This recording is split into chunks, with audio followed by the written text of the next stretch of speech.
But you guys just 3-0 against this team, but every game has been completely grinded out of the game. Recording in progress. 3 times as well. How do you guys kind of pull this one? No, we just beat them one time each and every game. And it's been 3 wins, so we don't look at it as say 3 wins. We're just taking it day by day, game by game. Fortunate enough to come out against a great team, a team that we're battling with. We understand the playoff seeding and everything going on down the stretch, and fortunate enough to find a win. Honestly, that's the biggest thing. We're just fortunate enough to find a win. You guys were 27-13, sorry, 31-15 in the third quarter. What happened in that third for you guys, and how did you guys recalibrate in that quarter? They played good offense, and then, you know what I'm saying? I got a few friends on that team, so I was taking care of them, just throwing them the ball here and there, trying to build up a couple guys scoring after. So I told my teammates, please forgive me, and I'm just happy that they did everything they could to come out with the win. But now, third quarter's on me, honestly. Like I said, I was just giving the ball away. Reggie, were you feeling a little bit gassed because Ty took you out with about 5 minutes to go, and you didn't come back in until like 30, 40 seconds left in the game? Did you feel the fatigue? Like, first game back after a break, like, obviously you got to kind of get a little bit back in shape. Did you feel fatigue at all? Crazy thing is, my win wasn't necessarily bad. It was probably a little bit of, somewhat of like body. So just getting that used to like the pounding again since we've been off for a week. Holding yourself up, really playing through tired moments, and I just didn't do a great job of staying poised today. So, I think I did a good job of trying to come back ready, prepared, make sure I stayed on top of my workouts. But to get back to the flow of basketball, I didn't have a good one tonight. Take care of the ball, and I got to be better. But I can't wait to get another couple games back under me and get back to feeling comfortable where you feel like you can just play all day. Right, yeah, we came in here joking about it, but like that last 6 seconds was kind of ridiculous. And I just want to know what it was like with all y'all huddled, even beyond the last 6 seconds, just the last like 30 seconds, what it was like everybody on the court huddled around in between those two coaches' jobs. I don't know, it was crazy. For some reason, 30 seconds felt like 15 minutes. Or that might have been how much time spent out there, but it was just weird. Like, thinking about so many different thoughts, trying to keep your mind focused on the game. Start trying not to get caught up. I mean, it affects the game, but you're trying not to necessarily get caught up and get emotional about whatever the call is going to be. Both teams kind of joking with each other, just what we're seeing, how we can challenge things that we can challenge. And it was just interesting, especially, for some of the older guys. I know the joke with Bron and Melo over there, a lot of us, this is not something I know they've been in the league far before me. They're not accustomed to it. Even since I've been here, it's not something you're accustomed to. Challenging the play and then having a so-so call and then challenging something before that to even something to deal with. So the refs, I commend them. It's a tough job. Rules are tough, but it was very interesting, honestly, to be out there. It felt, I was joking with one of the coaches over there, actually, that I'm very familiar with about, we started looking at each other doing the watch, the time, talking about it was game 4, next game we're playing against us. So, that's a little bizarre. I'm not gonna lie, I was fortunate enough to run away for a while after that, but my legs felt a little weird. Like trying to make sure I was gonna be good to get back and run. I was wondering how guys were feeling. Started getting cold after a while, but it's part of the game. So everybody dealt with the circumstances. Was it explained that after the Lakers challenge was successful, that you guys only had a second or two to advance across that court? Yeah, no, that's on me. That's honestly like a lot of those calls, 50 calls. It was something we talked about in the huddle.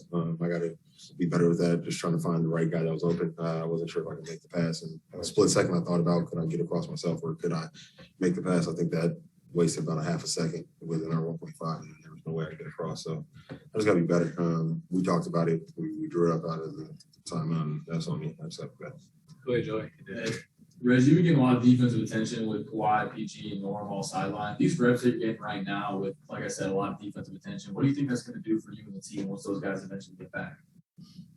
I think it's going to completely change. Honestly, I think right now guys are just trying to necessarily when it comes to the game, we try to cut the head of the snake. So I think guys think we're running a lot of pick and rolls, and we have been it's been working for us. You know, we're getting shots that we want, and I think guys are just going to continue to try to attack me early. I welcome the challenge.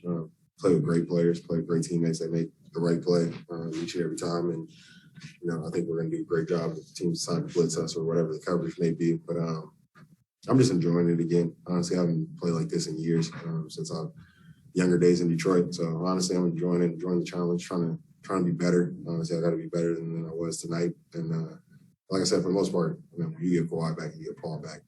Those two monsters, and then shoot, you get Norm. I mean, all score 20 plus each and every night. We know what they do. So there's not going to be any loading up. I think I'm going to be the guy who benefits again, just like last year. Honestly, that's where a lot of my open shots came from. Is we play with we play top 10 players in this league, and then like I said, shoot, I started getting a couple open shots even when Norm came. So I just can't wait to get everybody healthy. So you know, selflessly, I can enjoy watching them hoop. Selfishly, I can enjoy getting some easy shots. So. Appreciate Reggie, on that tip, PG had his MRI, right? And as Ty said, that he's feeling better, but that it's going to be a ways or a little while longer until he play again. How do you guys absorb that info? What's like the mindset of you guys to kind of keep going, and also how's he feeling? I mean, our mindset is our brothers getting healthy. Like us, honestly, we're not putting a timetable on it. I don't think anybody in the locker room, like we're focused on, you know, the journey. We're focused each and every day. That's not saying we don't want him. Of course, we love for Paul to be back immediately. We love for Kawhi to be back, Norman. But we understand that injuries as far as the league, it's already difficult enough to try to come back from injuries. It's very daunting mentally for the guy that is trying to come back, you know, not necessarily being with the team as much as you want to, not playing the game that you love to play, being out there with your brothers. So that's already difficult enough, and we don't want to put anything on anybody else's plate, trying to make them, you know, rush them back earlier than what need be. And that's something I very much appreciate about this team is everybody's just kind of collectively taking a little more on their plate. We're trying to step up. We're doing our part. We're going to continue to, you know, keep this thing rolling, playing this culture and brand of basketball that we play. And, you know, when those guys come back in seamlessly for us, we're going to allow them to come back smoothly. We know it's not going to necessarily be smooth, or we would hope so. But we know those guys. We know their roles. We know what they do for us, and we're going to allow them to come back and be themselves. But right now, we're all just carrying the torch, and we're playing and moving this thing along, and just playing collectively and doing whatever it takes to find a way to get wins. Ty said yesterday that when you know a guy like Kawhi or PG last season is going to be out 2, 3, 4 games, you can see the light at the end of the tunnel and know that the extra burden you guys take on to compensate to only be for so long. But when it's prolonged stretches and you know right now you're not going to get PG back immediately, how challenging is that for a whole roster to sort of take on a high responsibility and do it for weeks at a time? I mean, I think we're good. Honestly, we work tremendously hard. We got a great coaching staff. We got a great leader in Tilo. You know, at the helm, very calm, cool, and collected. Lawrence, Frank, even Steve Ballmer with the antics that y'all see. His energy, he's still very much cool and level-headed. So when you got guys like that at the front of your organization leading the way they do, it makes it easy. We all understand that we have to just do our part until those guys come back. And honestly, I don't put much pressure on them, but I definitely told them, you know, we're going to hold it down until they get back. But they definitely, I don't